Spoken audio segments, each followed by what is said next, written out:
Assalamualaikum warahmatullahi wabarakatuh.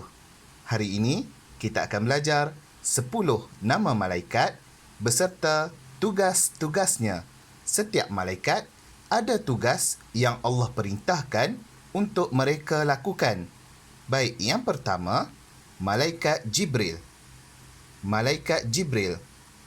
Malaikat Jibril ialah ketua kepada semua malaikat. Apa tugas Jibril? Tugas Jibril ialah menyampaikan wahyu. Menyampaikan wahyu.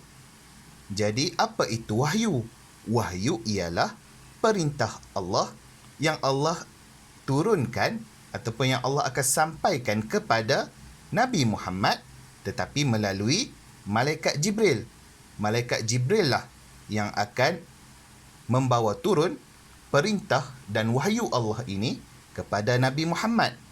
Seterusnya, Malaikat Mikail. Apa tugas Malaikat Mikail? Malaikat Mikail, tugasnya ialah menurunkan hujan. Jadi kalau yang hujan, semalam hujan, hari ini pun insya-Allah hujan. Jadi, tugasnya ialah tugas Malaikat Jibril. Allah perintahkan Malaikat Jibril untuk menurunkan hujan. Seterusnya, Malaikat Israfil. Tugas Malaikat Israfil ialah meniup sangkakala. Meniup sangkakala. Apa itu sangkakala? Sangkakala ialah satu alat yang akan ditiup oleh Malaikat Israfil dan apabila sangkakala ini ditiup, maka akan berlakulah hari kiamat. Macam mana rupa sangkakala? Tak tahu. Kerana sangkakala ni ialah benda yang ghaib, benda yang kita tak nampak, benda yang tak ada di dunia. Jadi dia ada di mana? Ada di akhirat bersama dengan Malaikat Israfil. Sangkakala ni bukan alat muzik. Dia ialah alat yang akan ditiup oleh Malaikat Israfil apabila tibanya hari kiamat nanti. Seterusnya, Malaikat Israel. Tugas Malaikat Israel ialah mencabut nyawa.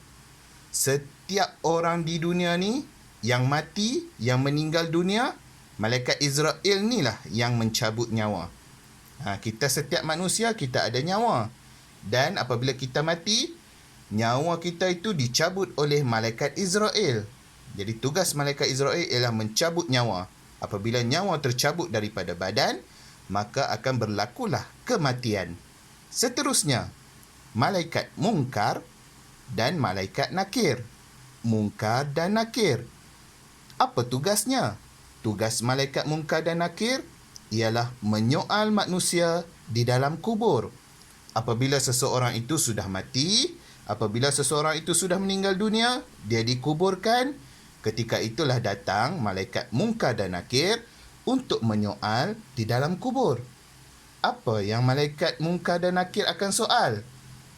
Antaranya, Malaikat Munkar dan Nakir akan soal kita tentang siapa Tuhan kita, siapa Nabi kita, apa kitab yang kita baca di dunia, dan bagaimana solat kita. Kita solat ke, kita tak solat ke, itulah yang akan ditanya oleh Malaikat Munkar dan Nakir di dalam kubur. Seterusnya, Malaikat Raqib. Raqib. Tugas Malaikat Raqib ialah mencatat amalan kebaikan manusia. Tugas Malaikat Raqib ialah mencatat ataupun menulis semua kebaikan yang kita lakukan. Apa sahaja kebaikan yang kita lakukan, walaupun kebaikan itu kebaikan yang kecil seperti membuang sampah di dalam tong sampah, ini ialah perbuatan yang sekecil-kecil perbuatan. Jadi, walaupun perbuatan itu ataupun amalan itu amalan yang simple sahaja, tetap Malaikat Raqib akan menulis ia sebagai amalan kebaikan. Maksudnya, amalan yang dapat pahala. Seterusnya, Malaikat Atid. Tugas Malaikat Atid ialah mencatat ataupun menulis amalan kejahatan manusia. Benda-benda jahat yang kita buat, Malaikat Atid akan tulis sebagai satu dosa. Contohnya, walaupun perbuatan itu perbuatan yang kecil, contohnya membuang sampah merata-rata, tong sampah sudah ada, tapi kita buang di luar tong sampah. Kita membuat sampah. Jadi itu malaikat atid yang akan tulis amalan kejahatan. Bermaksud kita mendapat dosa apabila kita melakukan kejahatan. Jadi walaupun benda itu jahat yang kecil, walaupun curi pemadam 10 sen, tetap malaikat atid akan tulis dia sebagai dosa. Dan malaikat raqib akan mencatat ataupun menulis amalan kebaikan, walaupun kebaikan tu kebaikan yang kecil, seperti memberi sedekah 20 sen. Kamu sedekah di tabung masjid 20 sen. 20 sen sikit saja, tapi itu tetap dikira sebagai kebaikan dan malaikat raqib akan tulis sebagai pahala untuk kita. Seterusnya, malaikat malik. Tugas malaikat malik ialah menjaga neraka. Dia ketua yang menjaga neraka.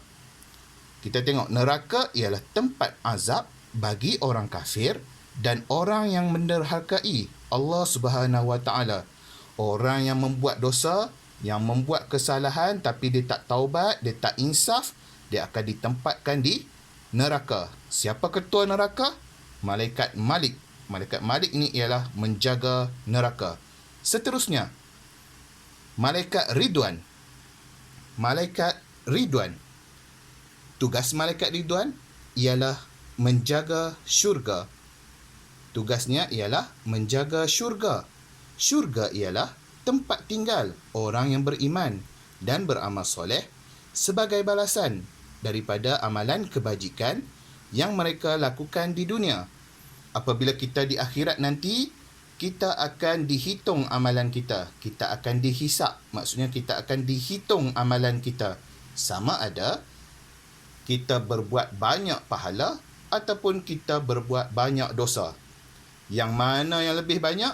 Contoh kita buat pahala yang banyak, maka kita akan masuk ke syurga. Kalau kita semasa hidup di dunia kita buat dosa yang banyak, lebih banyak daripada pahala, jadi kita akan pergi ke neraka. Jadi apabila kita berada di syurga, ketua yang menjaga syurga ialah malaikat Ridwan. Kesemua 10 malaikat ini sekarang di dunia kita tak nampak. Kenapa kita tak nampak? Kerana semua malaikat ini termasuk dalam perkara ghaib. Perkara yang kita tidak boleh nampak dengan mata kita. Tapi apabila kita di akhirat nanti, kita akan nampak semua malaikat ini. Baik, itu sahaja 10 malaikat beserta tugasnya yang perlu kita ingat dan hafal.